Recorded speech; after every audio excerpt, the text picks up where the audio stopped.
ever tell you about me and Mary's first interactions? No, what was it? So like initially, I had a friend who like he was a great guy.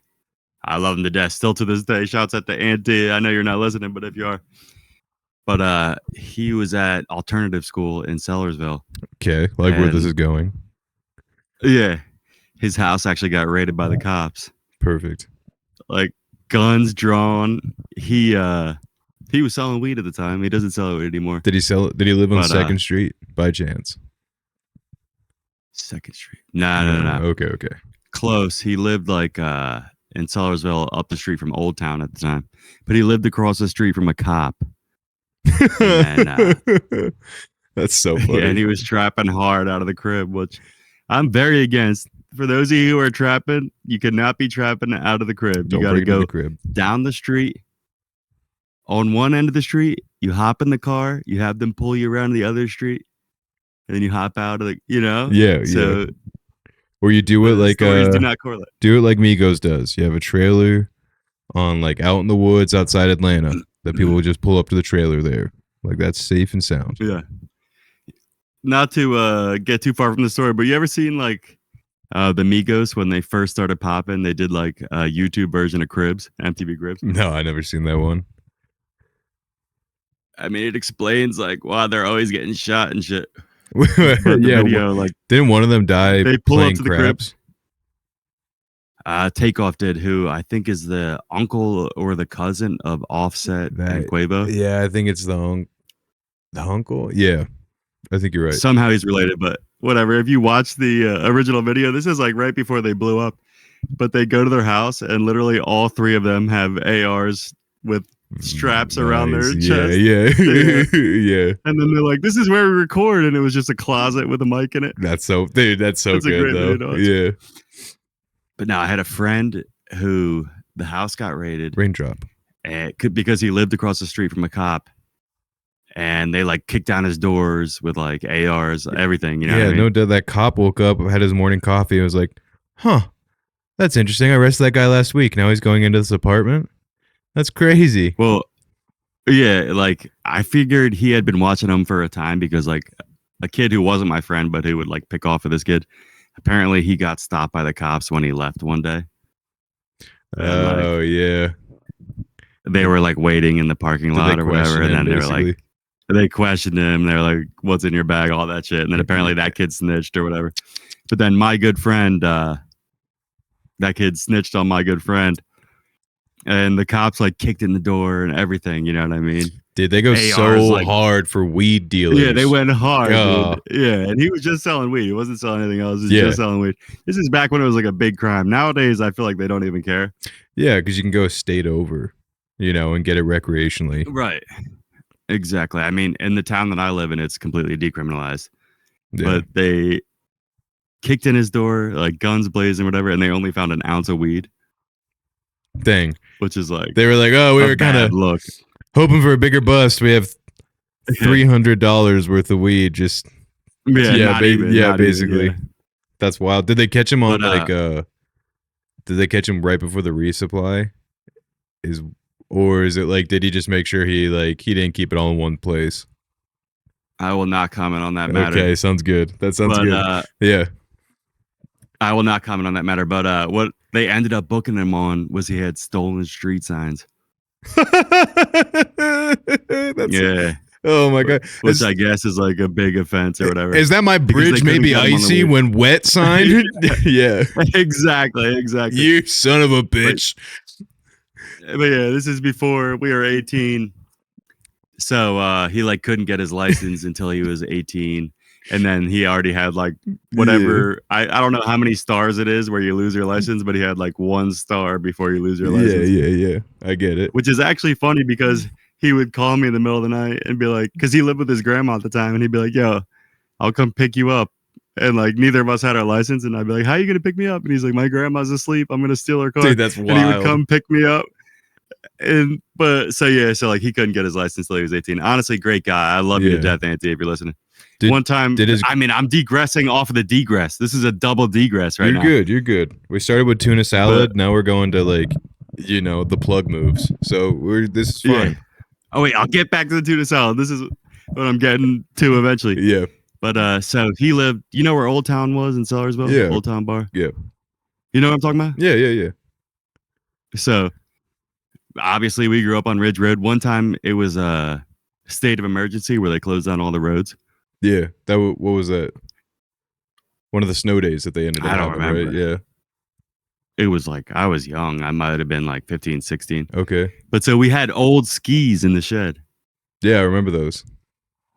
Yeah, so no way. I took the old skis, right?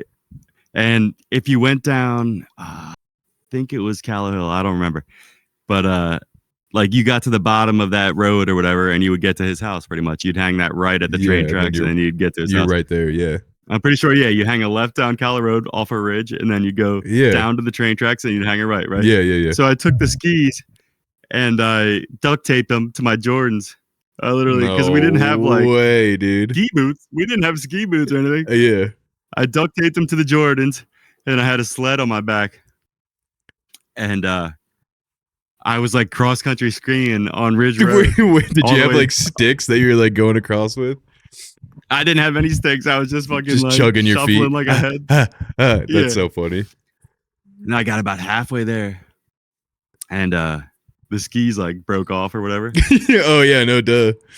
Yeah, because the duct tape did not hold up. Did you just toss those skis? Because I remember those skis disappearing after a while. I definitely tossed them. I don't know where they went. I have zero recollection of where they went, but I just tossed them. And I remember one time, or that same time, like there was no cars out on the road because it was a state of emergency or whatever. Yeah. And the cops pulled up on me, and they like flashed their sirens or whatever when I was like, "What are you doing out here?" Yeah. That's so funny. Yeah, and they didn't even stop. They literally just flashed the lights so I would get out of the street so they could go by. Like, hey, cut it out. That's so funny, dude. Yeah. Had they known. And I ditched the skis. Yeah. And I got to Callow Hill, and I literally sledded like probably the longest sled trip that anybody's ever made. Just all the way down, I went from the top of Ridge Road to Callow Hill. There was snowbanks on either side. Oh, so when I would like hit a turn, I would like just go up on the there. bank, and then I would like a dream, dude. A dream. The longest, dude. I sledded for like 5 minutes straight. I was literally on one sled ride, That's so good, dude. Oh, dude, it was sick. I remember being at the light by our house, looking down 313, being like, man, one of these days I'm gonna just bomb this hill on a sled, dude. And the whole town's gonna know me. Everyone's gonna want me. I'm gonna be the most famous kid in school because I'm gonna bomb down this hill. Oh, I'm jealous. I'm jealous of you right now. But yeah, so I slid all the way down Callow Hill Road. I hit all those crazy turns. I literally, actually, I went down the street that you go to the left to hang our grandparents' house. Yeah, that's Callow Hill, I think. Yeah, that's Callow Hill. So you know what I'm talking about? Yeah, I know that stop sign. Oh yeah, I know exactly what you're talking about. I slid through that stop sign. Really? Like I went through that stop sign like just another right 100 past yards. 7th, and you're like, get up. Yeah. I had to get up and then walk back. That's how far I slid on one fucking motion. I was like fucking bobsled. But so this kid, house got raided. Obviously, I was good friends with him, and then Mary was dating a different guy at that time. I was 16. I remember this now because I was 16. And like we were in the same friend group, but like we weren't friends. Like he was his friend, and she was that guy's boyfriend or that guy's girlfriend, boyfriend. Yeah, she didn't really have like you didn't have like a reason to talk to her. Basically, like she would be at the same like we would hang out and smoke, but it was like but when you smoke weed, like you hang out with people who like you have nothing in common with. Yeah, I get that. I mean? Yeah, that's one thing I remember. Mr. Hendry told me when I was young. He was like, you're smoking weed with people now, but you're gonna realize in a couple of years that when you're not selling weed, like the only reason you're hanging out with these people is because you had nothing in common with. Yeah, exactly. Yeah, this is your single strand that you guys have. This is all you guys can talk about. Basically, you can't deviate from these subjects because like none of you guys have anything else in common. Yeah, I get it. Right. I remember Mr. Henry telling me at a young age, like once you stop selling weed, like all these friends are gonna go away. Yeah. And he was right. Yeah. I mean, I think about I sold weed to a fucking gay couple for years, and I told you about him. He gave me like sage advice when our parents got divorced. Yeah, I remember that. I sold weed to that guy who would give me coke at a young age at Susie's Lounge for years. Yeah. Isn't that the guy that like Didn't he steal from you? Like he dipped out the window? Yeah, he went out the window at Susie's Lounge. Classic. I would go to Susie's Lounge when I was 16 years old and they let me in. But long story short, like Mary would come around and she was dating a different dude at the time. And I looked at my friend and I was like, yeah, one day I'm going to hit that. Nice. Isn't that? I was 16 years old. Oh, isn't that the best and my feeling? My friend was like, nah, dude, that's never happening, bro. Like, they've been dating forever. You're never hitting that. Yeah. And then that guy went to jail. And I slid in there. Whip. Oh, I'm so sorry. I heard what happened to him. Do you need anything? Man, a shoulder to cry on. Let's get dinner. We can just chill, watch a movie. I'll give you a back massage, Mary. That's crazy. Yeah, exactly. Yeah. And he's a good friend of mine. And he was the friend who, like, he went to the alternative school, like I was saying. Yeah. And he would hit me up halfway through the day when I was at Penn Ridge, and he'd be like, yo, I'm out of here. And leave. Like, I'm going. I'm leaving. Yeah. And then I'd be like, all right, bet. I'll just fucking meet you there. And I would just walk from school and I'd meet him there. Dang, that's sick. But the whole reason I bring this story up is because the first time, like, I ever hit on Mary, I slid in her DMs. Okay. Classic. Because she worked at Wawa. I worked at Wawa. I, like, was talking about Wawa for a bit. Yeah. And then I asked her, I was like, yeah, like, are you Italian? Because she's got brown hair. And brown eyes. She's got the features for sure. And, oh my God, we're already like 30 minutes in. This is insane. Oh, I'm only recording for 11. All right. That makes okay. I was about to be, but, my timer's set at 15, I think. Yeah, we're good. This is the longest roundabout story ever. No, it's good. Pretty much. I hit her up and was like, are you Italian? And then she said no. And then I was so embarrassed that I just never answered her. You were like, that was my one pickup line. Swing and a miss. Oh, man. I guess I'll never talk to her ever again. Her last name's Miller. Yeah, and then like months later, she hit me up for weed. But that's my rule to any of you simps out there. You cannot be the person to text last because it makes you look thirsty. Yeah. You also can't be too if a girl too interested. Leaves you on red, right? Yeah. And normally you wouldn't double text, but it's like she doesn't answer for a couple of hours, she leaves you on red, right? Yeah. You double text, and then when you get the response, you leave her on red. Perfect. Gotta have the ball in your court. That's a power. You cannot be looking thirsty because you can't. You got to have her thinking, "Oh, why didn't he answer me?" You know what I mean? You can't be like, you looking like a simp. You know what I mean? You need it because they're immediately going to be like, "All right, like he's thirsty for me. I have the power. This guy wants it." You need a move that gets the power away from them, right? And then you need to ghost him. You're 100% right. You need to be like, as soon as you gain control back, you break contact for a little bit, and then if they want to reach back out, that last text. Yep. She answered this text, and now I have the ball in my court. I'll give it a couple days, and I'll respond later. Yep, exactly. So when I hit her up and was like, "Are you Italian?" and she said no, I was like, "Swing and a miss. There's nowhere to go from this. Whoopsie. Like, where do I possibly go?" Yeah. Like, oh, crazy. It's Hoagie Fest at Wawa. Are you excited for the rush that we're gonna get? Yeah, exactly. Like, where am I gonna go from this? Swing and a miss. But yeah, that was the longest roundabout way to say that Mary is white as fuck, and her key recipe is tuna fish salad with a little bit of red wine vinegar. It really brings all the flavors just kind of come up from the top when you put the red wine vinegar in there. It's perfect. I went to Jersey Mike's and I saw they put red wine vinegar on my tuna sandwich, and I said, I need to have some of that too. Yeah, I asked for it Mike's way.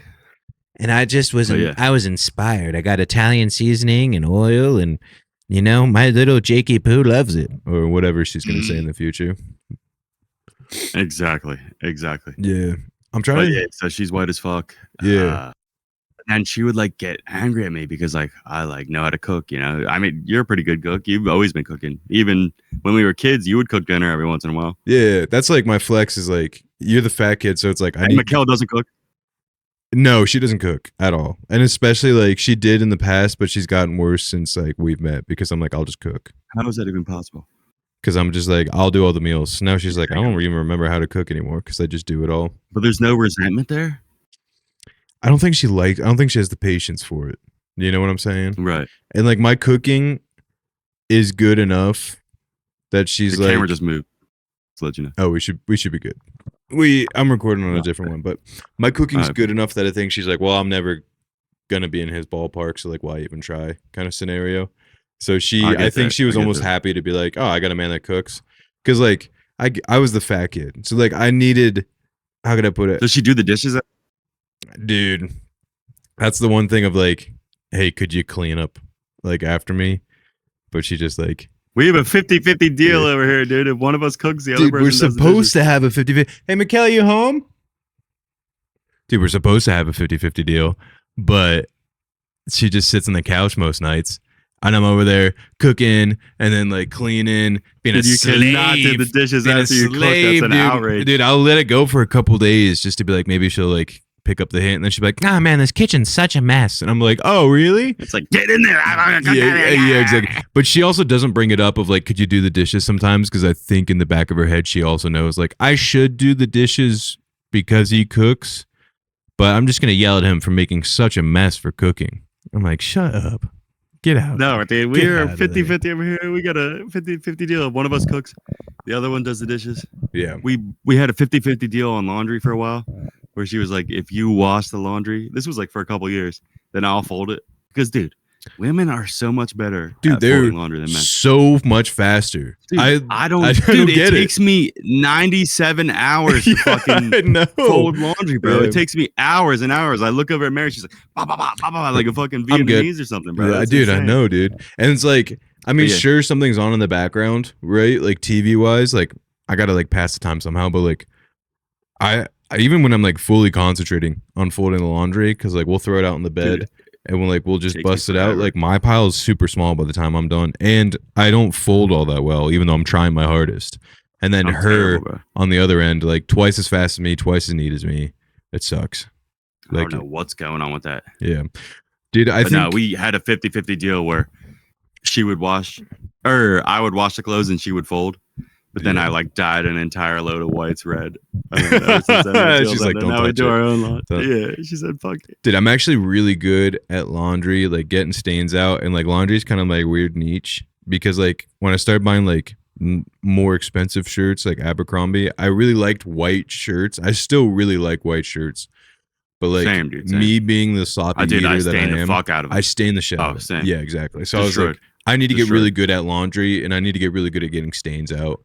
Just to like basically like keep up with the fact that like I invested in this clothing, so I can want to like make this clothing last. Because like the more I concentrate on trying not to be a messy eater, the more of a guarantee that there's gonna be something on my shirt by the end of the meal. Like every meal that I'm like, I'll be careful, I'm gonna eat slow, and I could think I'm good, right? And I'm like, oh man, I made it out of the woods. Like I cleared my plate. I'll look down, man, spaghetti sauce right on the belly button. Oh, 100%. Yeah. 100%. Yeah, we just went on vacation, and when I go on vacation, I like to wear just like a white tee. Yeah, because I still want to get sun. I still want to be able to tan through the shirt. Yeah, you know what I mean? Yeah, I get you. So we went on vacation. I bought a 5-pack of Ralph Lauren white tees, and I just brought one dress shirt and the 5-pack of white tees. That was it. I just wore the white tees the entire time. When I came home, 3 out of 5 of the white tees were absolutely destroyed. Yeah, that's how it goes, dude. Oh man, I can't resist it. I got coffee on one. I got like empanada juice on the other. Like I'm not even trying to be messy. It just happens. Same. Like it's almost like there's a magnet in my shirt that just goes and like attracts the food. Having like facial hair doesn't help either. That's true, but honestly, I think it's because of the meat rule in our household growing up. Yeah, like you had to finish your meat before you get it. Like I literally instinctively scarf my food down as fast as possible. I eat so fast. And Mary's like, "Why are you doing that? Like, why are you eating so fast?" And I'm like, "It's just instinctual." You know what I mean? Yeah, so, We because for those who don't know, we had a rule where you had to finish. Like everybody would get one piece of chicken or whatever, and you had to finish your piece of chicken before you got another. Yeah. So now, like there would always be an odd number of chicken. So like now instinctually, it's just been drilled into my head that the second I get food on the table, I'll literally just I got to scarf it. Yeah, I just fucking scarf it down. I take no breaths or anything. Well, because like the trick is like in our house, when everyone's had firsts, then you can have seconds, and if there's enough left over for thirds, once everyone's had their second, you can grab your third. So for you, if you can clear your first plate fast, right, then you've got to clear your second plate fast because there might be a little bit left over, and that means you can get the thirds if you want it, you know? Also, like, I realize also, like, it's definitely a childhood thing that, like, I have to finish everything on my plate, even if I'm full. Yeah. Like I'll be stuffed. And for some reason, I'm like, oh, there's 2 more bites of this burger. I gotta fucking kill it. Yeah. But like, whereas like people who have money, there's like probably not that. Like, no, there isn't. You know what I mean? No, I think I don't know why. I'm like, dude, I am to the brim right now. There's nothing more I can fit in my stomach. But there's 2 bites left of that burger, and I will do it every single time. Yeah, Mama didn't raise no bitch. I gotta finish this plate right now. Dude, maybe I don't know what it was. Maybe it was Aunt Maria. She was big on that when she used to watch us. I don't know how much you remember that, but she was like, you had to finish your dinner or you couldn't get dessert. Yeah, well, that is true. And the sweets were like a good motivator. Aunt Maria was big on like, I made you this for lunch. I don't care if you don't want it. You're not leaving the table until you finish it. Right. So there was a couple bowls of SpaghettiOs or Chef Boyardee's that like, I know you fell asleep in one of them. I know I like fell asleep in a bowl of SpaghettiOs once because she was like, she was like, I made this, you're eating it. And I'm like, oh, like, I don't want to eat this anymore. But she's like, I guess I have to. Definitely terrible food habits, but that was 100%. Also back when bread was like the main point of the food pyramid. Yeah. Like, you should eat the most amount of breads more than anything. Yeah. Carbs are good. Yeah, and then it's like it should be like 75% carbs, 25% vegetables. I mean, dude, going back to this, we didn't have any vegetables growing up, bro. No. I never seen a vegetable once, bro. Our vegetable was box mashed potatoes. That was it, bro. Yeah, dude. The amount of times that we had like applesauce, mashed potatoes, and pork chops. Applesauce was our like healthy thing. That was our healthy thing. It was cinnamon, cinnamon sugar, chunky, applesauce, chunky, cinnamon, chunky. Yes. Oh, that's so true. They're like, it's good. I mean, that's why we have terrible eating habits to this day. There was not a vegetable to be found. Oh man, seriously, there was not a vegetable to be found. It was either shake and bake chicken, pork chops, which we eventually told them that we all hated. Dude, Dad makes a bad pork chop. Stop making them with a fucking inch of fat around the entire thing. Why? Every time. Oh, man. Every time. No one wants this fucking pork chop. Yeah. I remember I was like 14, 13 in there. You know what I mean? Yeah. And Grandpa was like, "Yo, you never had a steak before." Yeah. And I was like, he was like, "Did you have a steak?" And I was like, "I've never had a steak in my life." Dude, I remember it just shows how we grew up. Yeah, I was really old before I had a steak too. I remember like I had a steak probably around the same age. And then I was like, man, I have to have steak. I remember Grammy took us to Friendly's once and I was like, can I have the steak? And they're like, I guess no. At Friendly's? They're like, nobody orders the steak. Like, are you sure, kid? And it would just so happen to be like after the first week that I had a steak, I was like, holy shit, I've been missing out on this my entire life, you know? Yeah. And the steak at Friendly's was bad. I remember Grammy being like, "Oh, I'm sure it's terrible. You don't have to finish that if you don't want to." And I was like, "Thank you, Grammy." Yeah. Thank you. Thank you for saving my life from getting some venereal disease from this ribeye steak that I got over at Friendly's. So here's what I say after much reflection about my childhood. Like if people ask me about my childhood was great. You know, I think about it a lot. I'm like, childhood was great. We're happy. Teenage years, that's where it's, you know what I mean? Because sometimes the lines blend between the two, where like you go, you know, my childhood was bad. Then I think about it, I'm like, I didn't realize we were poor until I was about 12 years old. Like it took me a while. Like everything before that, like I was locked in. You know what I mean? Dad was killing it. Dad was there for everything. You know what I mean? Yeah. My teenage years is really where it went downhill. So like, I didn't have a bad childhood. I had a great childhood. Yeah. And you took a hard right turn pretty quick when you were a teenager. You were, like it felt very like out of the gate with you. You're like puberty's happening, and you're just like, I should try weed and drink right now. Yeah, yeah. But yeah, I think about that sometimes because like somebody was asking me about my childhood, and then like I thought about it for a while. I was like, I don't really have. You know what? Yeah. My childhood was great, honestly. Yeah. Like, it wasn't until I like hit puberty where it like started going downhill for me. Yeah, we didn't know any better. Like we were trash. And like even then, like just growing up, like I mean, both parents pretty involved. We did a lot of fun stuff. Yeah. I mean, I was pretty easy to please as a kid. We had a big backyard. We had a house that I could just sit and watch like Animal Planet on every day when I got home from like school. I'd turn on Steve Irwin. Yeah, childhood was good. It was good, man. I got no complaints. But yeah, and then it got rough. I've actually like read a lot about like narcissism, sociopath, empathy and like all that stuff. Yeah. I can't say that word right now. But apparently like when like a narcissist stops like associating with his children is when they like start developing their own opinions around puberty, like 13, 14. That's when they like stop being able to relate to their children. Because they see them in a different light as far as it goes. And because not even that, it's just like this person has their own opinion and like, you know, like almost so like they're uncontrollable. Yeah. I can't necessarily manipulate this scenario like I used to now. I get it. And so therefore I detach emotionally from them. Because like there did become a point. I remember even being like 16 and 17 of mom just being like, I just can't talk to dad about this kind of stuff. So like I like talking to you about it. And now that I'm older, I'm like, oh, it's because like he's detached.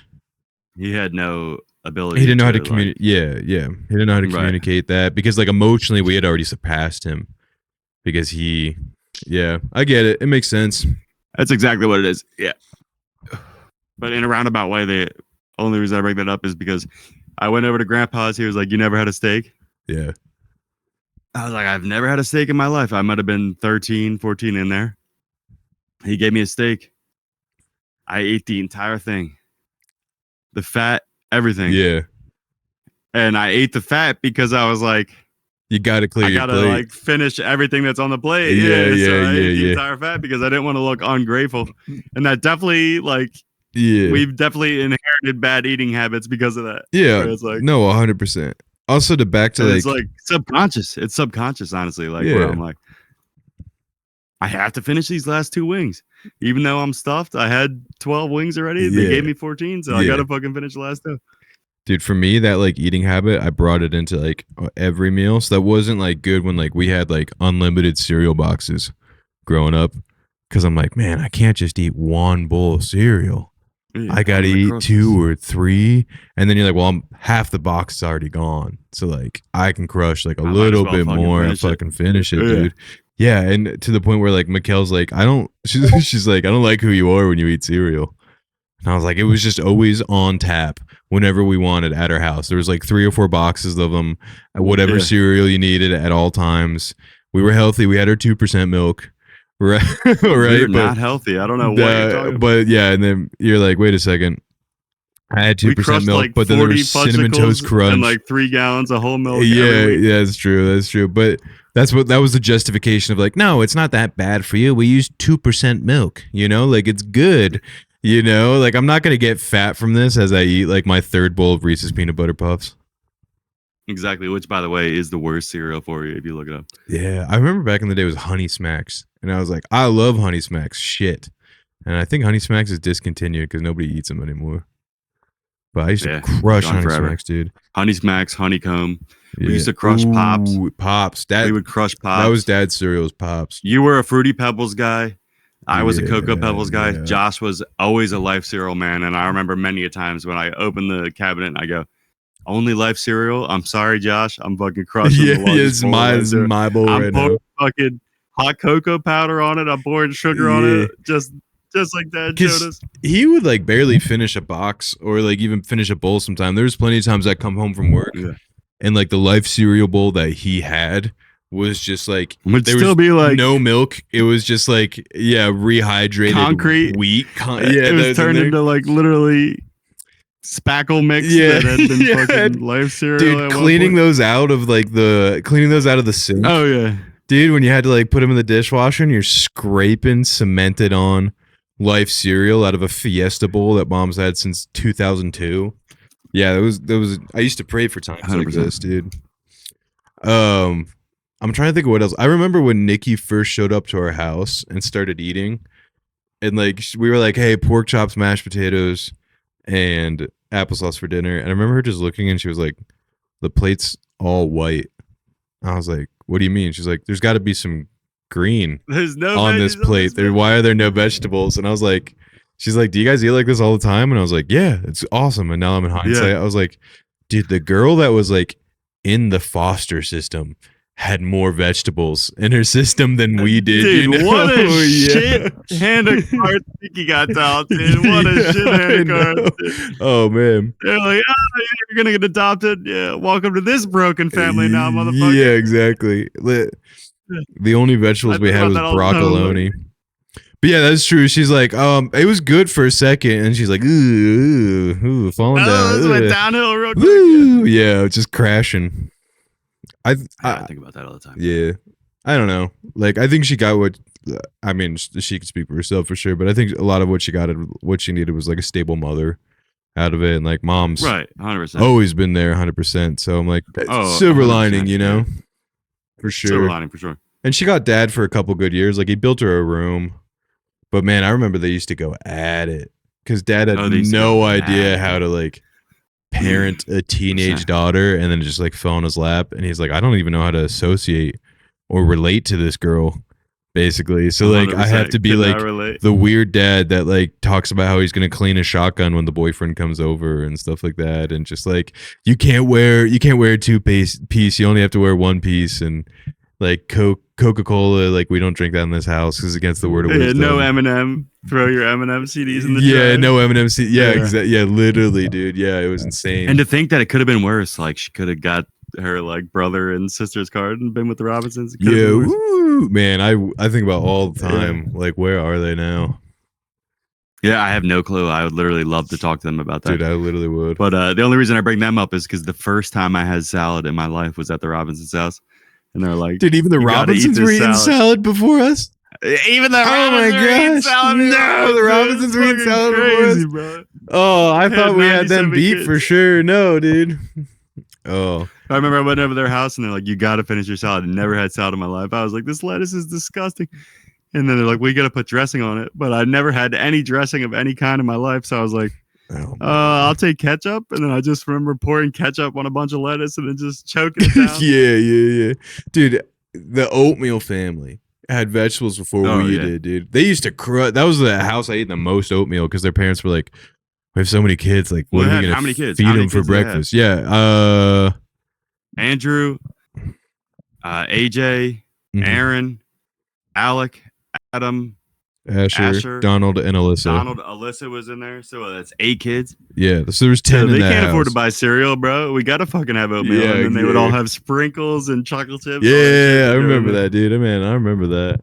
I feel bad because I didn't really like going over their house a ton because like it was just like I get we'd play outside like a lot, but like I was the fat out of shape kid, and there's this like.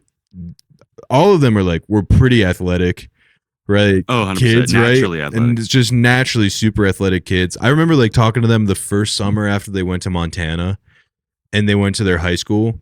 And I was like, "What's up, AJ?" And he's like, he's pretty good." I was like, "How are sports?" He's like, "Dude, I'm the star of he's like team. me and my brother just like we just broke the school record for like the track team because like not only did they get like the black kids, but they got like a really athletic like family on top of it. Oh, yeah, the like, whole family was athletic. He's like, Andrew's wide receiver. He's just like, next year I'll be wide receiver. He's like, they want Aaron to be running back, but he's really into plays, so I don't think that's gonna happen. Yeah. That was like, oh geez. But I used to get dropped off there. I'd get sent to all the kids' room. They had bunk beds, like maybe 3 sets of bunk beds in one room. Yeah. I mean, ceiling fan literally 2 feet above the top bunk.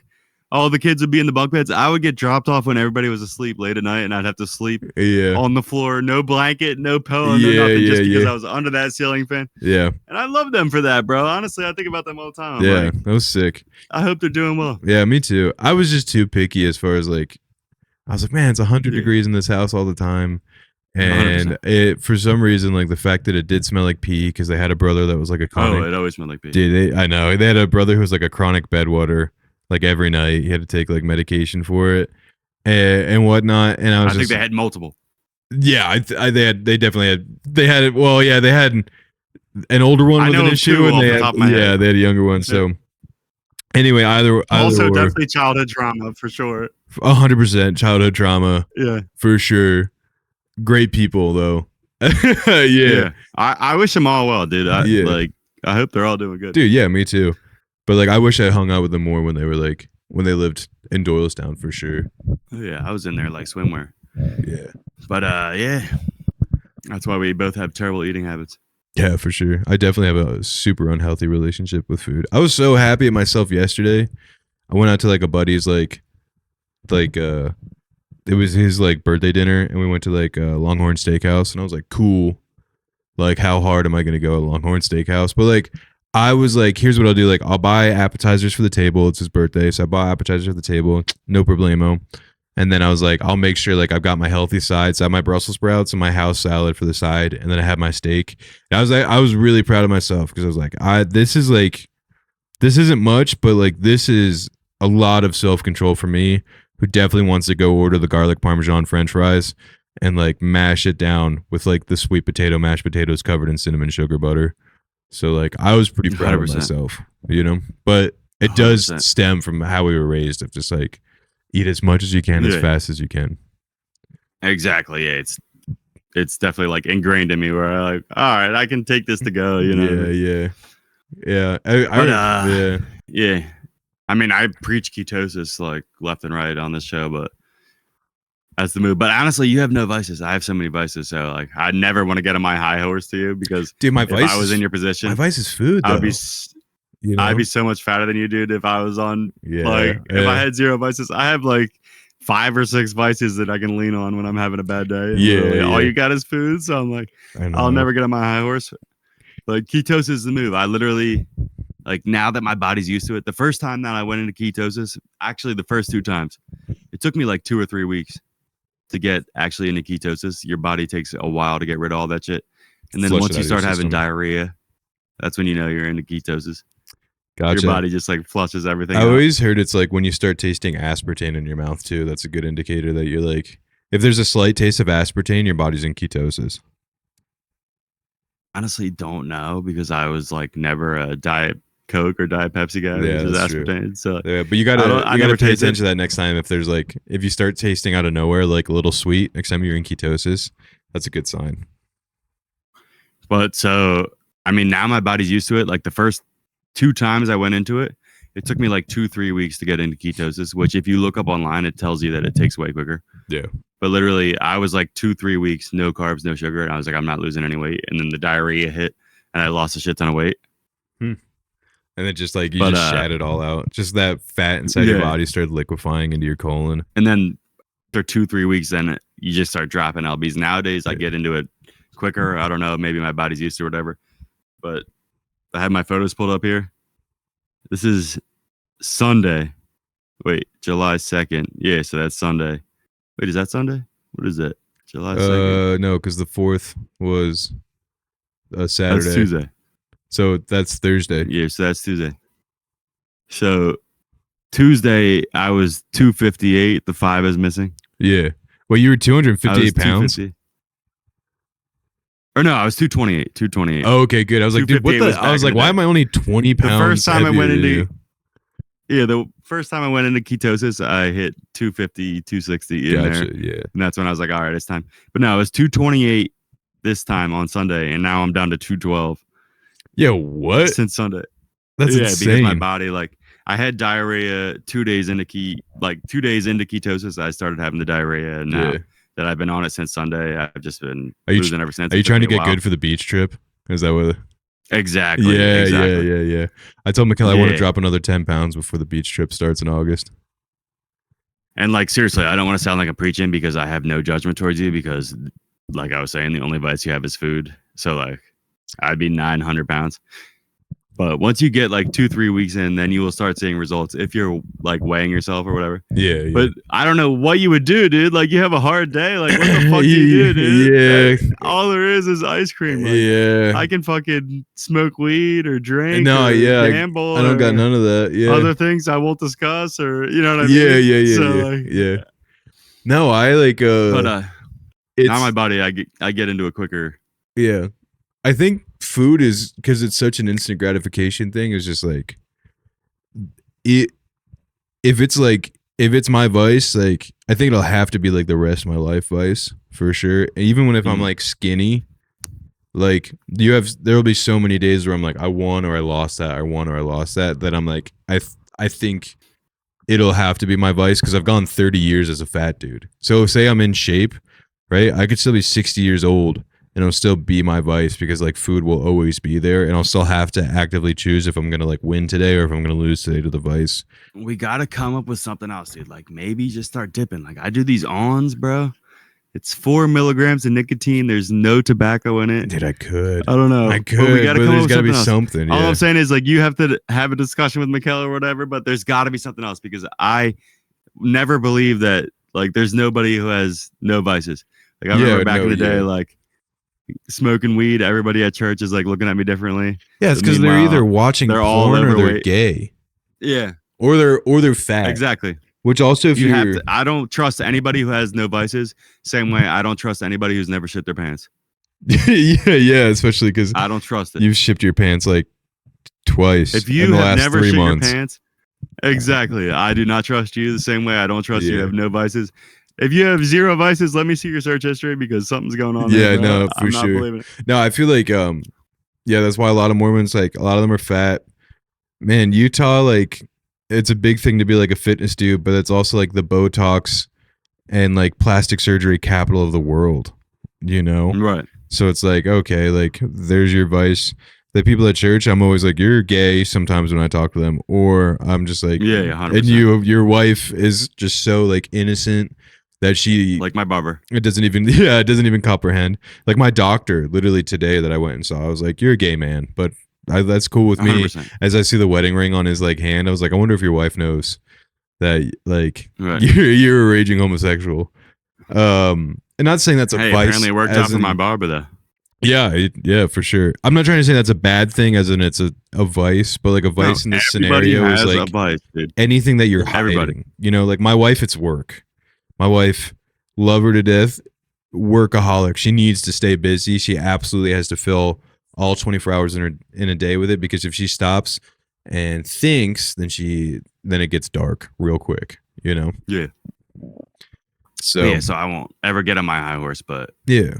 No, I get it. And I don't ever think you do, but like I do need to filter something out. Like I've been thinking I should start smoking. And I think that'd actually be pretty good. I'm not saying like I don't want to like chain smoke, but man, like if you give me a blue pack of American Spirits, I could probably make that last a month, you know? And I think that'd be good. Yeah. I think that'd be good, you know? Like 100%. The reason that like I'm so good with like my food intake, my diet, is because I'm doing so many other things that are definitely going to kill me. Yeah, that you're trying to cancel it. You know what I mean? Yeah, I get what if I can, yeah, exactly. I'm like double negatives. Like, yeah. All right, if I eat better, then I can drink more on weekdays. You know what I mean? Yeah, I get it. Yeah, but man, like I think if one day, hopefully, we can finally master. Like, I really do think like all things in moderation really is probably the key. Like not drinking, that's probably not the key, but like drinking every once in a while, like Right. If you have a cigarette every once in a while, you're never going to get cancer from it. It's not going to have any long lasting effects for it.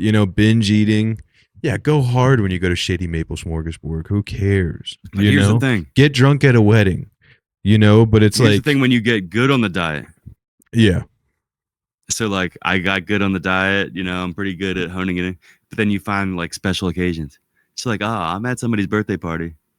Like that's when it's hardest to resist the cake. I get it. When someone's handing out slices of cake that are pre-cut, that's when it's hardest to say no. You know what I mean? But do you think when you go on vacation? Yeah. And you're like, I'm on vacation. Like I should try the local food. Yeah. That's when it's hardest to say no. And then when I first got off the diet, I was 250. I got down to 200. I did keto for 3 months. I lost 50 pounds, right?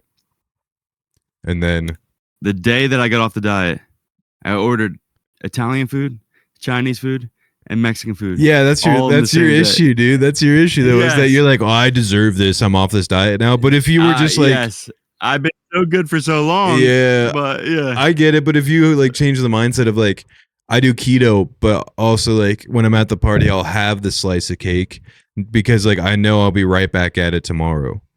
don't you think you could be on? The thing with keto you think you could be on keto long, or even then, like just like healthy eating, right? Of just like if you switch that out to like I'm in a caloric deficit every day because I'm trying to cut weight, but it was like it was my coworker's bat mitzvah. I went a little hard.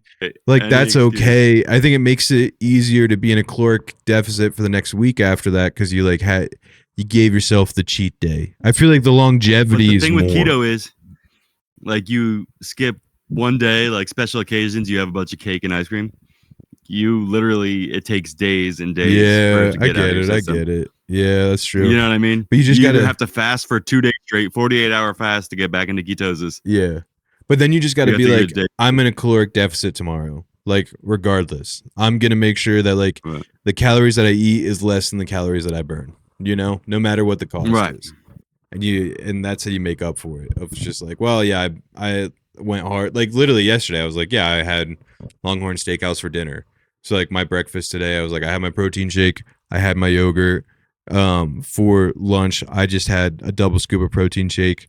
So like calories wise, I think I'm at like 800 for the day right now, which means like for dinner, I can have a good dinner, and unless I eat, I don't know, like a 1,200 calorie dinner, which is like super hard to do, almost impossible.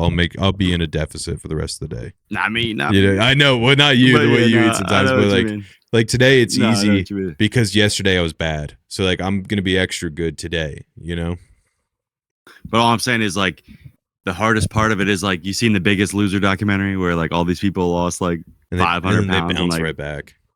Exactly. Yeah, it's because the like second you hop off of that shit, they lost the weight. Habits come right back. They lost the weight, but they never talked about how they got like molested by their uncle because they were the cute cousin. Exactly. So like you never address the problem. Yeah, you never addressed the actual issue of like you didn't fill in the hole inside yourself that was like that you needed to fill with food. Yeah. Right. What's up, Mikkel? How you doing? You look exhausted. You want to say hi?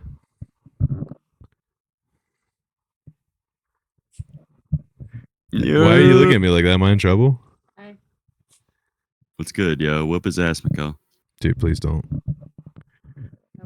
What? Beat his ass, Mikkel. What's new? I know what's new. How's the office?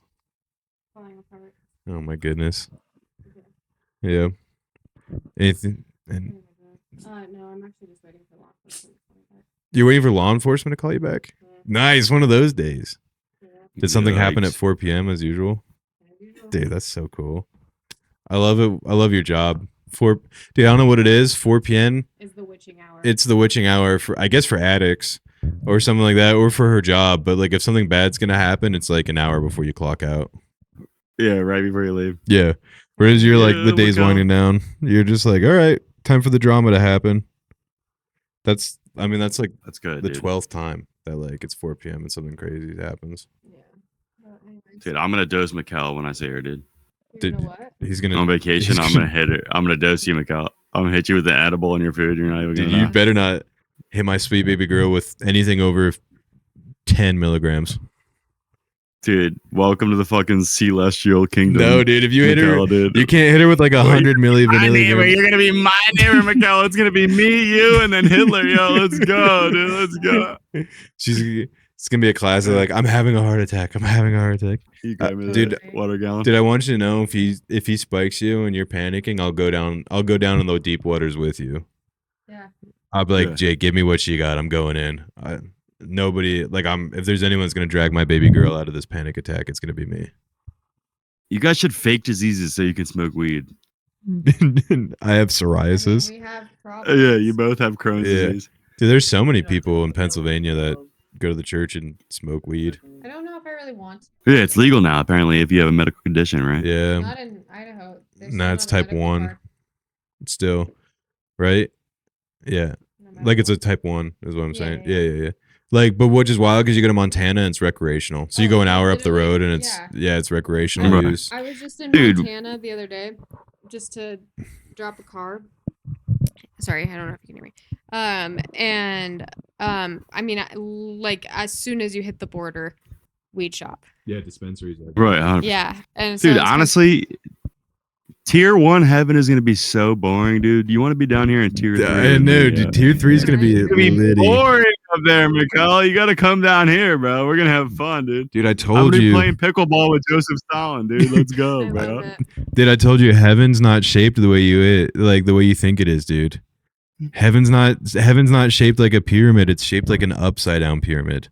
I'm telling you right now, when we get up there, dude, and I'm going to be bitter about it, but you're probably going to be up at the tippy top with me.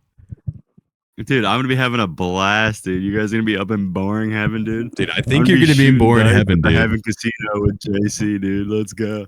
Yeah, I think heaven's an upside down pyramid, dude. I think the people at the bottom tier, there's not going to be a lot. And there's going to be a couple people in the middle tier. I think there's going to be a lot of people in the top tier, and I think you're going to be one of them, Jake. But, let's go. Yeah, dude. Go. I'm hype, yeah. I'm hype. Nice. All right, well, I'll let you go. But one cool thing that happened this week is a grizzly bear ran in front of my car. What the fuck? A full-on grizzly bear. Yeah, like you know how the moose ran in front of yours? Just cut and paste a grizzly bear instead of the moose. Dude, I'm going camping this weekend. I'm literally terrified of fucking bears, dude. Dude, bears I'm bringing the hollow dogs. points. I mean, black bears apparently are pussies, so Yeah, I'll fucking blast them with the hollow I points. love you too. Yeah, like literally, like, I watched a TikTok. I think it was yesterday of some kid that was like, there's a black bear just staring at them, and then he like looked at his buddy and he goes, "Watch this." And he says, "Come here, boy," and he just takes off and starts chasing after the bear, like as fast as he can. And then he runs away. Yeah, because the bears will only attack it like when they see you and recognize you. They'll only attack if they think that they're like if you're prey. So if you convince them that you're a predator, they'll dip out. No problem. Later, yes. That's why I'm like, I'm not worried about it. Nah, you'd be good, dude. You'd be good. But apparently, like, I'm still supposed to like hang our food in a tray or something. Yeah, hang it in a tree. Keep it really far away. Make sure that they can't climb that tree. Are you taking a piss right now? No, I would never do that on the pod. I hate you so much. I was like, why is he standing? I don't know. I was like, why is he standing up, or why is he sitting straight right now? Dude, I'm pulling Laffy Taffy he's taking a piss right now into a gallon jug. I don't know what you're talking about. No way. Get out of here. I'm like Ricky's dad in the Charlie Boys. Wait, show Mikkel. Oh, you want to see it, don't you? Mikkel, you want some lemonade? Dude, he's got lemonade. Yeah, that's gross. Oh, Mikkel, I got some lemonade. She says that's so cool. Dang, dude. Remember when Kyler Vick peer pressured you after you did that in front of him? I didn't drink it. I didn't drink it. No recollection. You have no recollection. I don't know where he's at, but I didn't drink it. Dude, I definitely drank it and it wasn't that bad. He's in Allentown right now. What? Yeah, he's filming right now in Allentown with the Jackass crew. Dude, that's sick. I'm about to go down there. Did I message him today? I was like, it looks dope. What you doing? He's like, dude, I'm in Allentown. I'm right by you guys. I was like, that's sweet. Dude, I'm about to go up and him with some Xanax, make him relapse. Yeah, dude. I know you've been sober for over 10 years, but here you go. Did him and Let me ruin your life. Him and Poopies. You saw the last Jackass, right? I haven't seen the newest one yet. But did you see the one like right before that where they introduced all the new guys? Yeah. Dude, they were like, and Poopies fucking got bit by a shark. Yeah. But like, I remember them doing an interview like a year later. They're like, all right, what's new with you, Poopies? He's like, I'm broke. And they're like, what? He's like, I have $45 in my bank account right now. And they're like, what'd you spend it on? That's He's crazy. like, a lot of coke and fentanyl. And they're like, oh, Poopies. Darn it, man. Oh, yeah, Poopies. Yeah, I heard they paid Bam for this one. They use old footage in the new one of Bam. Dude, good, man. Watching Bam skate, it gives me hope, dude. There's something about like I'm glad. I feel like every kid from our generation now seeing videos of Bam Margera skate that he's sober. Like everyone's like, hell yeah, Bam, dude. Inspiration. Yeah, man. It makes me want to root for him, dude. That you can be the biggest 100%. dickwad in the world and like it'll still turn out all right in the end. Seems like he's figured it out, yeah. Yeah. He was living in Doylestown for years, apparently. Yeah, just crashing there. Maybe not years. Yeah, he was like crashing at a buddy's house in Doylestown though, right? Yeah, he posted on his Instagram, was like, oh, shouts out to this guy in Doylestown for letting me crash at his crib. Dang, that's sick. I was like, what? Yeah. I've seen that guy's truck in town before. That's crazy. wild. And I met him at the skate shop, so that must have been when he was living in Doylestown. He did the appearance at the skate shop. I bet you're right, man. I wonder if he still owns that purple Lamborghini, though. I think it was sick. Yeah, I wonder. I have no clue. Whatever happened. I know, he may have lost custody of the kid, but what about the purple Lamborghini? That's all I want to know. I have no clue. Yeah. Well, dude, we're at like 50-ish minutes. I think that's good. No, I bet. I think that's enough. I think it's enough sap out the tree. I think that's enough milk out the tit. What do you don't want to go over these fights? Oh yeah, shit. I forgot.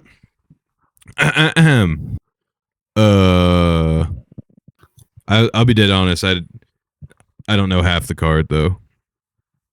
Dude, I got you. I'll walk you through this shit. Okay. Let me pull it up real quick. Also, I read a subreddit today. At this point, nobody's listening anyway. So yeah, they're all clocked out. I read a subreddit today that was like, give me your favorite like UFC conspiracy.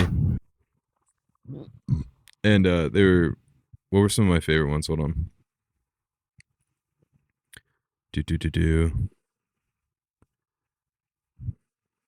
On UFC conspiracy. Yeah, what is your wildest UFC conspiracy theories? Yoel Romero's a Soviet biological experiment that they like practiced on Cuban citizens, which was funny. Somebody said, "Oh, 100%. I'll pay good money." He's like, "I'll pay you $10,000 or bet you $10,000 that what's his face? El Kukui, what's that guy's name again? Tony Ferguson. Dude, he's like, I'll bet you $10,000 that Tony Ferguson's eaten human meat at least once in his life. I mean, I believe it. Manny Pacquiao said he drank his own piss back in the day. Dude, I believe it. GSP cheated and paid some guy to kiss BJ Penn on the mouth to break his mental game. That's hilarious. I could believe it.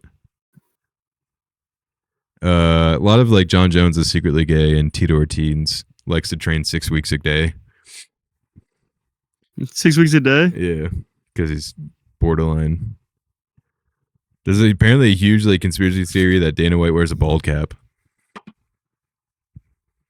That's insane. Yeah, I don't know. Why would he wear a bald cap? I don't know. Who's fighting this week? Nobody important, right? All right, let's start from the beginning. Okay. I mean, I hate to make this podcast go another 30 minutes, but I'm going to do it. Let's do it. No one's listening at this point anyway, and this is bonding experience with my brother. All right, you ready? Okay, we do a main card, or is there anyone in the prelims? No, we're going to start in the prelims. There's only 2 fights on the prelims that I care about. I will say in the early prelims, if you can watch somebody, he makes really inspirational TikToks. But watch, what was his name? Zachary Reese.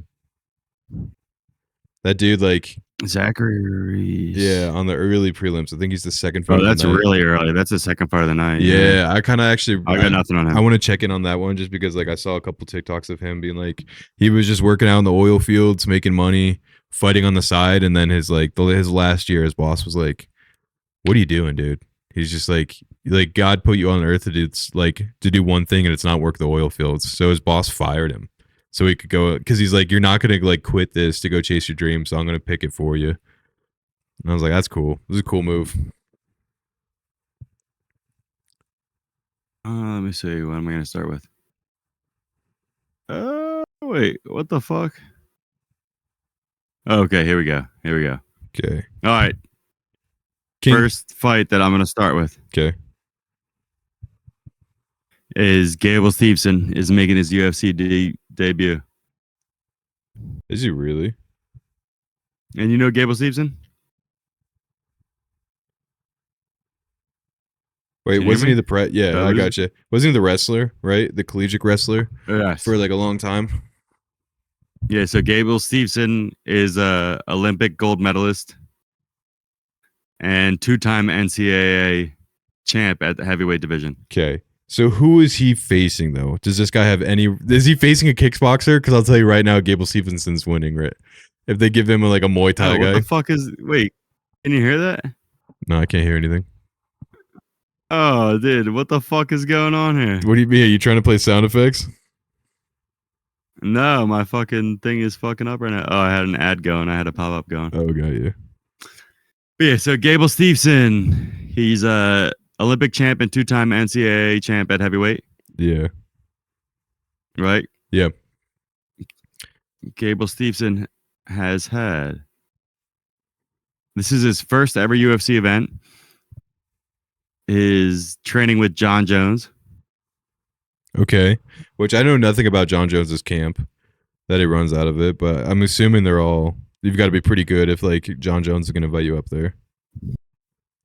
Yeah. So this is Gable Stevenson's fight history. He's had 3 fights on the amateur circuit. Yeah. All 3 of those fights have been finished by first round KO. Were they ground or were they standing? Knockouts. So Gable Steveson doesn't even like to take it to the ground. That's crazy. So this is a guy, I mean, considering how terrible the wrestling is in the heavyweight division. Yeah. And this guy has 3 knockouts on the amateur circuit. Yeah. And he doesn't have to go Dana White's Contender Series, which is where most people who want to get to the UFC have to go through. Well, when you're an Olympic gold medalist, they give you a shot. Yeah. Yes. Also, he's the biggest favorite in UFC history. Gable Steveson is Steveson. There's no N. He's standing at a minus 2,400 favorite. Ooh, what? Yes. So what happens? He's standing at a minus. If you put $5 on him to win by KO, what do you get? You win absolutely nothing. Yeah, I was about to say. Do you owe them money? It's kind of like. Do you owe them money if that? What's his face at Penn State? Why can't? Oh, Bo Nickel, his first fight. The guy took it on short notice. Val Woodburn. Yeah. Val Woodburn was a landscaper who was mowing lawns 2 days before the fight that he fought Bo Nickel. Yeah. That's so funny. And Gable Steveson is a heavier favorite than Bo Nickel was in that fight. Dang, dude. So Gable Steveson is fighting Alicia Ellison. He's a man who's named Alicia, which is brutal to begin with. Yeah, that is tough. That's tough to get over. He's a striker. Apparently, that's his fighting style. He does have a 5-2 record. He's got 5 wins on the amateur circuit with 1 loss on the amateur circuit. Yeah. And then he has 1 loss in the UFC. Dang. For Elijah Ellison. And I can only imagine what Elijah's agent or manager told him before the fight. He was like, hey, guy, good news. Yeah. I got you a fight in the UFC. Okay. And Elijah was like, sweet. Who am I fighting? Yeah, I'm so excited. And he was like, yeah. Click, yeah. Who are you fighting? He's kind of your takedown defense. Click immediately. Got rid of that shit. It's his first fight. He's like brand new to the circuit, you know. Like he's an up and comer. He's an up and comer. There's no name for him. There's a what's a loss? Oh, what's his name? What's that? Barb? Oh, my wife needs me downstairs. My wife needs me. Hold on 1 second. Yeah, before I go, it's Gable Stevens. Like, okay, bye.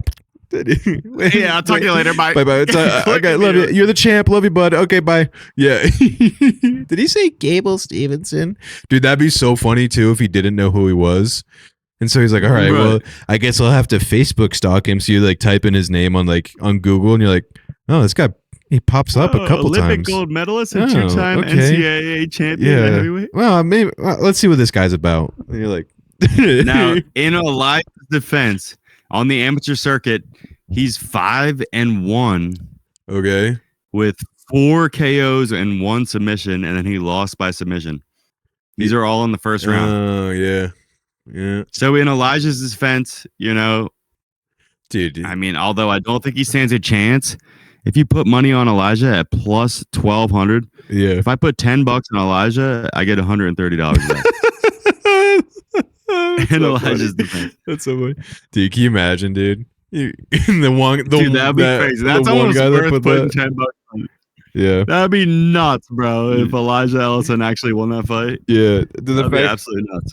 The fact that too, he also is like Gable Stevenson is the camps trained with like Gordon Ryan and John Jones, like just the biggest assholes in the UFC ever, and so they're just like, he's gonna be a dick going into it, like he's gonna be dirty. It's gonna be that sucks, dude. And you would think like, oh, Gable Stevenson is training with John Jones, like that's a bad look, like he might be partying or whatever.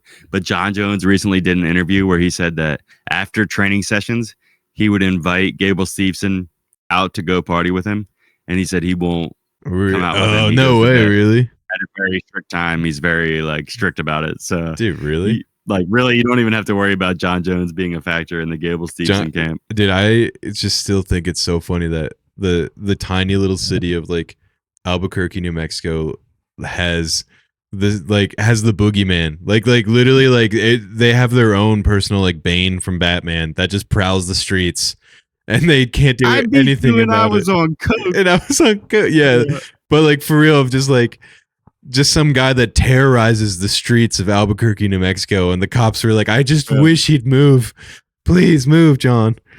Oh, and man. that guy's training Gable Steveson, Olympic gold medalist and 2-time NCAA champ. Dang. Oh, this also isn't a good look. Elijah Ellison. It's Alicia. Sorry, dude. His fighting nickname is the Snack Panther. That's not great, dude. That's a brutal nickname. That sucks, dude. You're not recovering from that. Versus this Gable Steveson. Also, no nickname. That's scary. I don't know if he has a nickname, but I do know that he beat allegations where apparently him and a teammate at his wrestling college used a foreign object to penetrate a woman. But no. Okay, good. He beat him. He beat this allegation. Yeah. This kid's got a bright future ahead of him. Loophole. We're never gonna. I can't lock him up. The judge is like, please help me find anything. This kid's anything, please. This kid's a champ. Yeah. That's so funny. What's the next fight? What's the next fight you want to talk about? The next fight is Robert Whitaker and Nikita Krylov. Which that does break my heart a little bit to see Robert Whitaker on a preliminary card. For sure. It does break my heart, but here's the thing with that one. Okay. He's the last fight of the prelims, which means they usually put a good fight at the last fight so that they can draw people in. Yeah. And Robert Whitaker, this is his first fight moving up to light heavyweight. Well, that's good. Is it his first fight back since Khamzat broke his jaw? No. He fought Ranier de Ritter, who hit those crazy spam knees to his body. Yeah, I remember that now. He lost to Ranier de Ritter, RDR. RDR is the weirdest guy ever. He has those weird knees. He hit Bo Nickel with him. He hit Robert de Ritter with him, where he hits that weird ass knee to the body and then somehow just like weird angle. Yeah, right. Because he's aiming for the liver every time he does it, dude. So they gave him. So Robert Nikita Whitaker's coming off of 2 losses. They want him to win for sure. Because light heavyweight is his first fight at the light heavyweight division. Nikita Krylov is coming off of a KO in round 3. He fought on the Gaethje versus Pimlet card. So that's going to be interesting because it's his first fight at 205, Robert Whitaker. Yeah. So we'll see. Before he got that win on that card, he was on a 2-fight losing streak, and then he had a 3-fight winning streak before that, and another 2-fight before that loss. Yeah. So that's going to be interesting.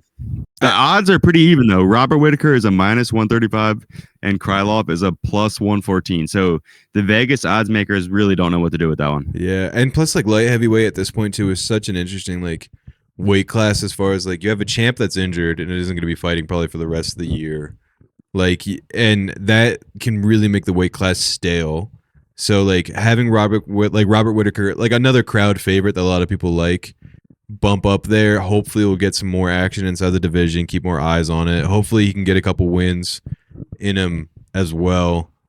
I'd like to see him come back. I mean, I know Nikita's 31-11, right? So this is a guy that knows how to win, is probably over the hill. He knows how to lose as well. He's probably just one of those go-to guys that, like, hey, if we need a fight. He's a journeyman. Nikita will answer the call. He'll show up. He'll go and take the fight for us, no problem. And Robert has the X factor that hopefully he can win, dude. So fingers crossed, man. Yeah, I really hope that Robert deserves this because I don't know. He's just he's a fan favorite, you know. Robert Whitaker. Yeah, he's the nice guy, dude. He's the second best middleweight behind Israel Adesanya or Anderson Silva. Yeah, exactly. He's a hard third place. I would say he wasn't. Yeah. If Adesanya wasn't there, he would have been the champ. Yeah, for sure. But he just was born at the same time as Adesanya, and it's unfortunate that he had to go fight at this. You know what I mean? No, if it wasn't Adesanya, it would have been Robert Whitaker. So he's definitely a fan favorite. So I'm definitely hoping for Robert Whitaker as well. I think too, like Robert Whitaker and Israel Adesanya all being in the same weight class together, like they were some of the guys that helped make middleweight as good as it is. Like they were right. They were next level, and I feel like the middleweight guys now, that is such a tough division in general, but I think he's one of the people that like he made it even better so that there could be guys that would surpass him to show up. Like I think he's one of the he elevated the game for everybody else. He's the second best middleweight from Anderson Silva. Yeah, for sure. It's Anderson, Israel, and then Robert Whitaker is like no questions third. Yeah, you know what I mean? Yeah, exactly. Yeah. So then the first fight of the main event is an absolute banger. It's an absolute Jake's banger. like, I don't want to talk about Corey.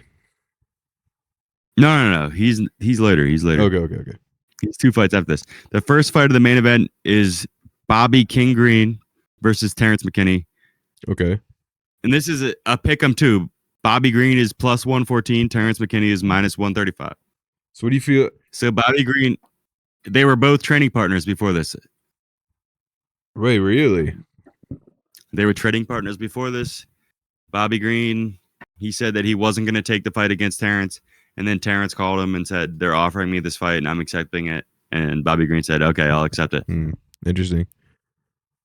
So here's the thing with Terrence McKinney, who's Bobby Green's fighting. And as we know, if you know Bobby Green, he doesn't like to put his hands up.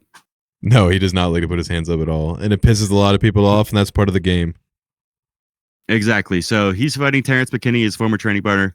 Terrence McKinney has 26 fights, amateur and professional, right? Okay. And he's only been been to the third round once. Whereas like Bobby Green's been, I mean, he's been in a million fights. He's 35-17. Yeah, I mean, I'm looking at his record right now. This is nothing. McKinney he has a 33-second knockout. I did not remember that. Who, Bobby Green? Yeah.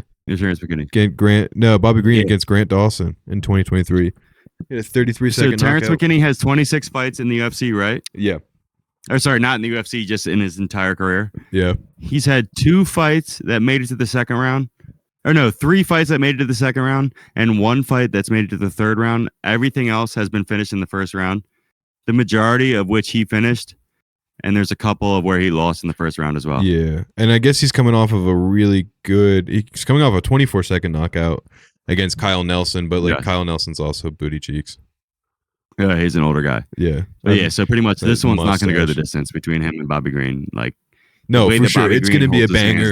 It's going to be a banger to start, which is good. Yes, exactly. But the thing is, like, Bobby Green also, wow, they both have submission wins. Yeah, it should be good. Yeah. It should be good. 100%. I'll give it to him, yeah. The next fight nobody gives a fuck about. It's Brandon Royval versus Loner Kavanaugh. I don't know either of those guys. I really don't. So Brandon Royval, his nickname is Raw Dog because he's impregnated so many women. He has a shit ton of children. Dude, really? Yes. He's a 125er. That's awesome. I want to like vote for him right now. Yeah, he's coming off a 2-fight loss against Loner Kavanaugh, who's a young up-and-coming guy. Yeah, he looks like he's 10-1. Where's he from? London. They need a good. But, London needs a guy for sure. England's been kind of like, other than Patty, England's been hurting for champs lately. But yeah, that's a pretty close fight too, as well. We'll just skip right over that one. We're going into Corey Sandhagen, Mario Batista, which is the same exact thing. It's a pick'em. It's minus 135 for Corey Sandhagen, plus 114 for Mario Batista. Mario Batista, he won his last fight. He lost the one before that. And then Mario Batista had a 8-fight winning streak before his first loss. Ooh. And his first loss was against Umar Nurmagomedov.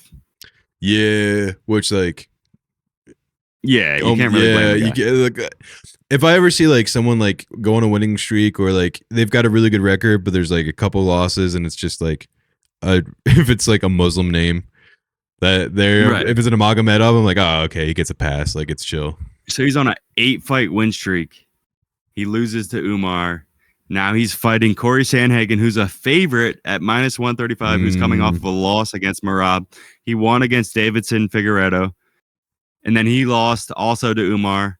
And then he was on a 3-fight win streak before that against Marlon Vera, Song Yadong.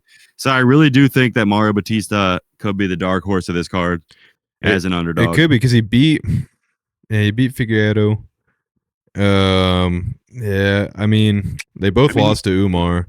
There's not a lot of big names in Mario's name or in Mario's fight history, but his only loss, I mean, in the last 9 fights is Umar. So it's like, yeah, that's true. How did he lose to Umar? Did it go to decision or was it? It was a decision. Okay, so like the decision. Both these guys have gone to decision against Umar, which is Umar cool. And lost. Yeah, and he's an underdog.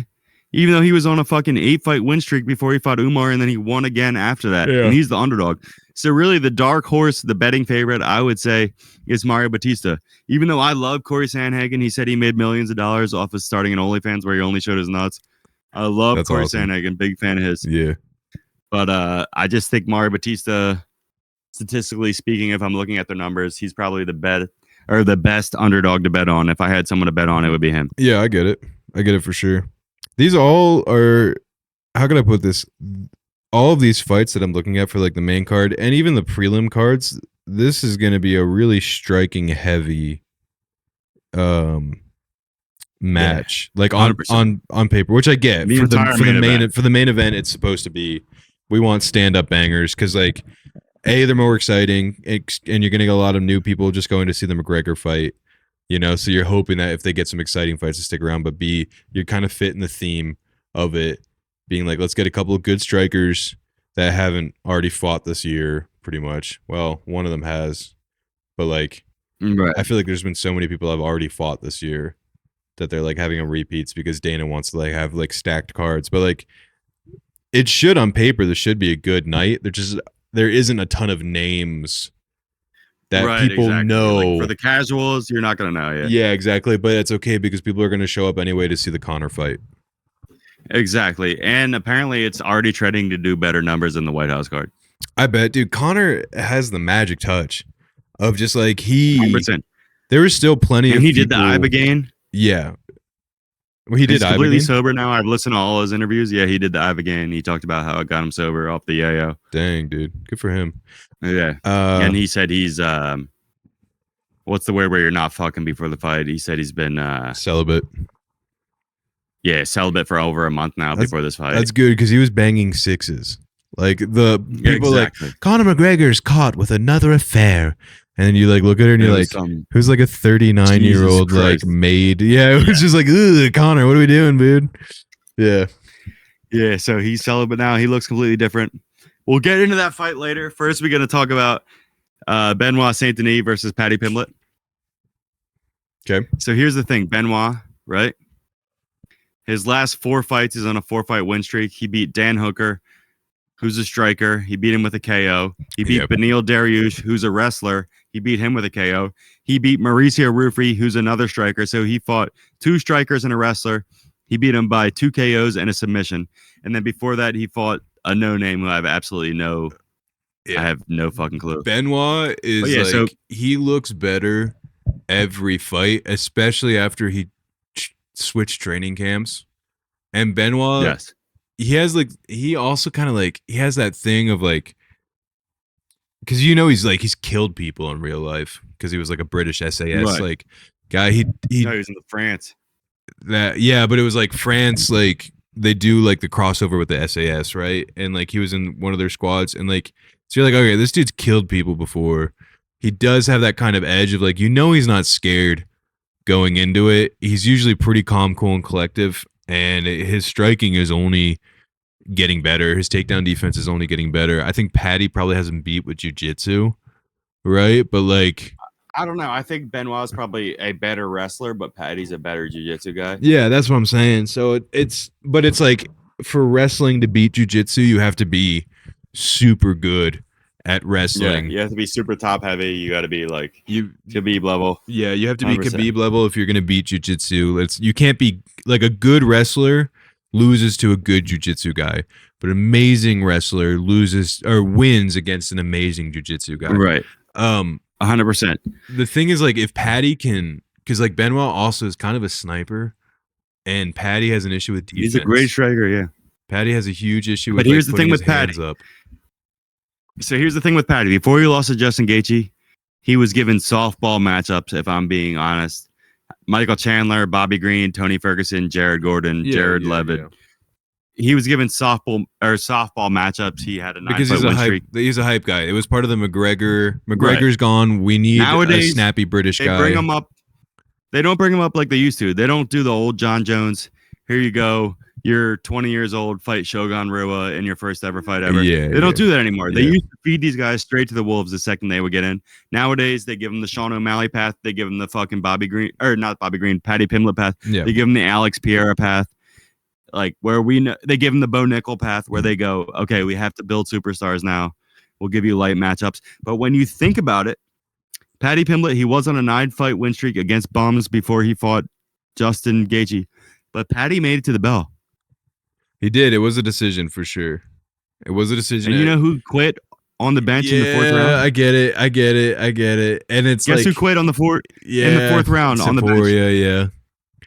Topuria quit in the 4th round on the bench. On the stool, he quit. He didn't even go into the 5th round. Paddy took it the distance. And I've been the biggest Paddy hater since the start. Like I was saying, he got kind of softball matchups. But dude, if he can fucking go the full distance, you know his game plan against Beneil has to be, okay, I have good jiu-jitsu. If he tries to wrestle me in the first couple of rounds, I'll stand up. But I know that Scousers never get knocked out, and I'll win it in the 4th and the 5th. That's true. Scousers don't get knocked out. He's super durable. And he's an underdog. Really durable. Which you need to be because he's got a chin. You need to be because he has terrible head movement, and he has a bad habit of keeping his hands down. What you're going to tell me BSD is the same striker as Justin? Yeah. So if you could eat Justin's punches for 5 rounds, you can beat Benoit Saint-Denis for sure. And so it's like, I wonder if it's gonna be like a retelling of like the Gaethje Topuria fight, where it's like durability will outlast like basically just getting like the shit kicked out of you for 2 rounds. Like I could see Benoit Saint-Denis putting it on him early, and then I could see just the durability of Paddy gassing out, too hard. Yep, and then and Paddy picking it up. Paddy picking it up because like probably Paddy winning by a decision is probably a good bet if I had to guess. Yeah, because he's going to be more active on the feet. Benoit's going to be looking for the takedowns. I could see, even though Benoit might win the first 2, I could see Paddy having a higher strike count, and damage is the number 1 criteria in judging for the UFC. Yeah, so I could see him winning a decision. Paddy doesn't cut easily too. That's the thing too. Like after him with Justin, like sure, like he was banged up in the face, but it wasn't like he was like bleeding a shit ton. He had some good swelling. I can't say the same for Benoit, so it could be by the end of the match, like Paddy looks a little beat up, but Benoit looks like he's gotten murdered. I just feel like okay. So here's the round props for that fight. Yeah, the most probable event they have on here: Benoit Saint-Denis round 1. Plus 275. Okay. So they have Benoit getting it done in the first round, right? And if he doesn't, it's going to go to decision. If it goes to round 2, Benoit at plus 550, Paddy at plus 800. But then Paddy by decision is plus 450, so it's only slightly above if it gets past the first 2 rounds. Benoit, round 3 is plus 1,000, which means that the Vegas odds makers, if it goes to the 3rd round, they do not have Benoit winning. I agree with it. But then meanwhile, if it goes to a decision, Benoit's only a slight favorite at a plus 350 above Paddy, who's a plus 450. So the odds makers are pretty much saying if it doesn't happen in the first 2 rounds, it's probably going to go to the decision. That's what they're saying. Yeah, no, I agree. I 100% agree with that. And I just don't see Paddy getting slept in the first at all. I don't see it, bro. After all those punches he ate from Justin, I do not see him getting slept in the first 2 rounds. There's not, yeah. If you're not, yeah. I don't see it. I don't think it's gonna end up happening. So if I had to put my money down, I'm gonna say Paddy by decision is how it's gonna end up going. I agree for them. And I've literally rooted against Paddy for every single fight he's ever had in the UFC. So I genuinely agree. I just keep that he's thinking gonna beat BSD. The last time I rooted against BSD, he was a favorite against Dustin Poirier, and he got smoked. Yeah, that's a good point. But he switched camps and he's looked a lot better. He has. But what are you smoking to put BSD as a favorite against Dustin when he only had a couple fights in the UFC and Dustin's a fucking veteran? Yeah. So we'll just fucking put that aside and we'll go on to the main event, which is Conor McGregor versus Max Holloway. Right now, the standings have Conor McGregor as a plus 185 and Max Holloway as a plus 225. I think it's gonna a bigger difference than the earlier fights. I think it's gonna take a miracle for Conor to pull this off. I really do. Like I just think my heart's been broken way too many times about, like, especially in the last couple years of like, this is, hey, your old favorite, they're back now, and this is their comeback. Right? I'm watching shitty Mike Tyson get his ass whooped by Jake Paul. I'm watching Gina Carano go and get pinned in 14 seconds. You know, I could have told you both of those fights were going to happen. I agree with you. I know. 100%. I think it's an uphill battle. Devil's advocate for sure. And this is from the same guy who said that Alex Pereira was going to walk through Cyril Gain. So take this with a with a grain of salt. You know what I mean? Yeah. Conor McGregor, they're fighting at 170. Okay. Yeah. Which Max Holloway is not a 170 fighter. And he does not do good. Okay, he fought the majority of his career at 45. Yep. He's moved up to 155. That's where he's looked his best now. He's not fought at 170. If I think that Conor McGregor fought the majority of 170 years, I'm talking Carlos Prates. I'm talking fucking Michael Morales. I'm talking Islam Makhachev. If I think that Conor fought Sean Brady, even if I thought that Conor fought the majority of 170 years, he would get smoked. Yeah. Conor's not fighting 170. He's fighting a 155er who's moving up to 170, and there's no chance that Max walks around at more than 200 pounds on the regular basis. No, there's no chance. There isn't. He's definitely one of the kids that, like, he looks like he could crush bowls of cereal and not gain any weight. You know. Exactly. So, like, although I think, like, and look, this is coming from a guy who's never rooted for Conor McGregor in a fight in his entire career. I rooted for Khabib in every fight that Conor McGregor's fought him against. I rooted for Dustin in every fight that he's fought him against. You know what I mean? Yeah. I've never rooted for Conor McGregor in a single fight except for the fucking Floyd Mayweather fight in my entire UFC watching career. And I think Conor has a chance here. It's at 170. Okay. Conor watched how Max got taken down by Charles and just completely dominated. Yeah. I think if Conor doesn't get it done, I mean, here's the deal.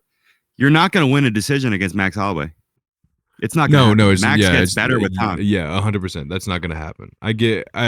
He's the third round king, and that's when he slept Justin.